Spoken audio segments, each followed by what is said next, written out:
ჩვენ ახლა ვიმყოფებით პარლამენტთან, სადაც მოქალაქეებს სურთ რომ გადავიდნენ გზის სავალ ნაწილზე დაიკავონ, როგორც ტრადიციულად გასული 68 დღის განმავლობაში ახლა სურთ რომ გადაკეთონ გზის სავალი ნაწილი, თუმცა ახლაც თქვენ ხედავთ რომ მოკლედ პოლიცია არ აძლევს მათ ამის საშუალებას. ოპერატორს თქვენ რომ თან გამომყვეს გაჩვენებთ მოკლედ კედელი აქვს გაკეთებული მათ მოქალაქეებს შორის, როგორც უშუალოდ პარლამენტის მხარეს, ასევე გზის სავალი ნაწილის მეორე მხარესაც ხედავთ რომ რაღაც ცოცხალი კედელივით აქვს გაკეთებული სამართალდამცველებს და რატომღაც ამ საღამოს არ აკეტინებენ რუსთაველის გამზირს, ეუბნებიან რომ მათი რაოდენობა არის არასაკმარისი და ამის გამო არ აქვთ უფლება რომ გადავიდნენ გზის სავალ ნაწილზე. ბოდიში შეიძლება პირდაპირ ეთერში აი რატომ არ უშვებთ ადამიანებს წინა დღეებში ხომ მქონდათ საშუალება რომ ხალხის რაოდენობა საკმარისი იმის რომ გადაიკეტოს. როცა იქნება რაოდენობა საკმარისი დავეხმაროთ, მაგრამ ჯერჯერობით არ არის აქციის ხალხის რაოდენობა ის რაოდენობა რომ გადაიკეტოს რუსთაველის გამზირი.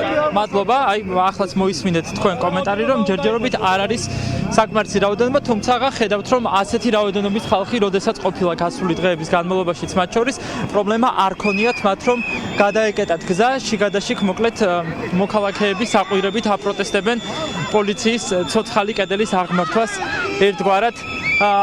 შეიძლება რომ გაგესაუბროთ, აი დღეს არ გაძლევენ უფლებას რომ გადაკეტოთ გზა და ნახეთ ასევე დაკავებები თბილისიმოლთან, ხო აი რას ფიქრობთ დღევანდელ საღამოზე? იზრდა მე ვფიქრობ რომ უფრო მეტად ვერ შეაკავებენ ქართველ ხალხს. აზრი არ აქვს. უსამართლობას ვერც ერთი ქართველი ვერ შეეგუება ვერასდროს. ყველა დაპატიმრებული ძალიან მალე გამოვა ციხიდან, აუცილებლად ესე მოხდება სხვა შემთხვევაში ქართველი ადამიანი ამას არ მოითმენს. თქვენ გამოходით აქ მას შემდეგ რაც ნახეთ რა მოხდა თბილისიმოლთან ალბათ, ხო? გაბრაზდით? არა, მე ძალიან დიდი ხანია რაც გარეთ დგავარ. მე პარლამენტთან დგავარ იმისთვის რომ საქართველოში მშვიდობა იყოს, საქართველოში იყოს თავისუფლება და დამოუკიდებლობა. დღეს ისეთივე დღეა როგორც ამ დროს დაჭერის დღე.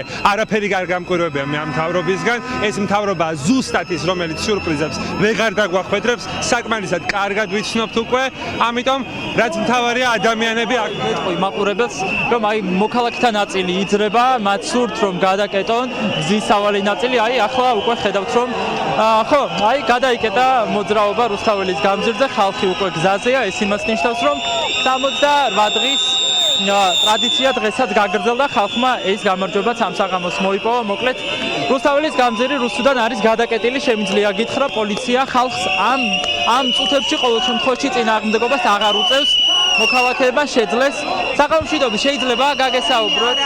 კი ბატონო, მადლობა. საღამომშვიდობის პირდაპირ ეთერში ვართ, თუ შეიძლება რომ გაგესაუბროთ. დღესაც კი ბატონო, კარგით, მოკლედ ყველას არ სურს საუბარი პირდაპირ ეთერში, ესეც გასაგებია. საღამომშვიდობის შეიძლება?